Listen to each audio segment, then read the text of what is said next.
of course, we start with Ukraine. Ukraine's President Volodymyr Zelenskyy vowed that Ukraine will do everything it can to win the war, a year after Russia launched its invasion of his country.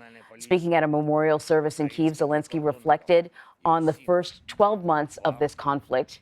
And later this morning, he's set to meet virtually with President Biden and other G7 leaders. And in a show of unity last night, the UN voted overwhelmingly to call for Russia to end its war in Ukraine. 41 countries voted in favor of the resolution, and 7 countries voted against it, including Russia and North Korea. China and India both abstained from voting. CBS News senior foreign correspondent Charlie D'Agata is in Ukraine's capital city of Kyiv this morning. And you were there when the war began, Charlie. We just heard from President Zelenskyy. Can you tell us any more about what he had to say to his country on this day? Yeah, it was a rousing speech. And, I think we have to point out what an act of defiance that was. There he was standing out in open space, essentially in the public. This is a country at war and has been for more than a year. He's clearly a target of Russian forces. So just the idea that he walked out as he did with President Biden when we were there, when he visited just out in the open, says a lot in itself. And in a rousing speech to the people of Ukraine, he said, "We will defeat all threats." He talked about how difficult the year has been. He called it a year of compassion, of kindness, of pain, of hope, perseverance, and invincibility. Now, he repeated invincibility, giving hope and admiring the courage of Ukrainian people, Ukrainian forces, and again saying invincibility because they have not been defeated. We have survived. We have not been defeated against Russian forces. And we look back now at the strength of the Ukrainian people, Ukrainian forces, and the resolve, and now that they've had the arms from the United States and others to fight off the Russians, to defend the city, defend the capital, and defend the country itself, we have to remember in the early days of the conflict, this was a severe underdog taking on one of the mightiest militaries in the world.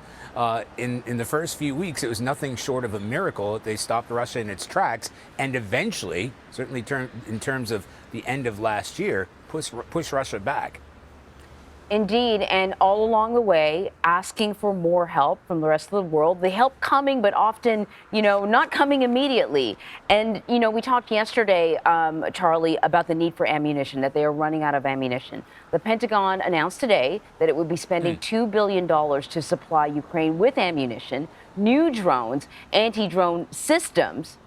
The real question is, will this be enough? Obviously what we want to see is an end to the conflict. Is this enough to prolong the conflict or help to bring it to a close? I can only quote President Zelenskyy himself. It's never enough. It's never enough. I think what's important about this aid package, this military aid package, are the weapons and weapon systems that will be provided. And crucially and critically, how quickly they can get here. Most importantly, at that top of the list, you have ammunition for the HIMARS, right? These are the long-distance rocket launch systems that have been critical on the battlefield in pushing back Russian advances. They've been able to hit Russian positions behind front lines. They've been taking ammunition dumps and depots and logistical supply hubs, and that has been crippling for the Russians because they simply cannot continue to move equipment, artillery, ammunition themselves into the front lines, and it has paid the price, or they've paid the price along the crescent along Kyiv, outside of the Donbass region, in Luhansk. The Ukrainians have been very capable at pushing Russians back. Now, this is where it has become vital. It's the artillery rounds. Yes, we talk about the Switchblade drones, and those are going to be very important, certainly in air defense systems. The artillery rounds, they can't manufacture them quickly enough. They can't even be manufactured quickly enough because they're burning through them more quickly than even the United States can provide them. And then they have to get here.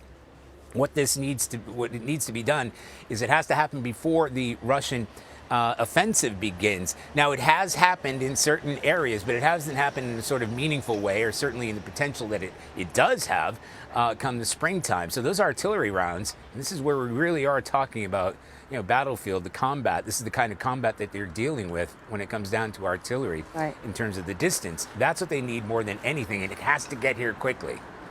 Well, Charlie, thank you very much. I know we'll be talking to you a little bit more throughout the day. Thank you.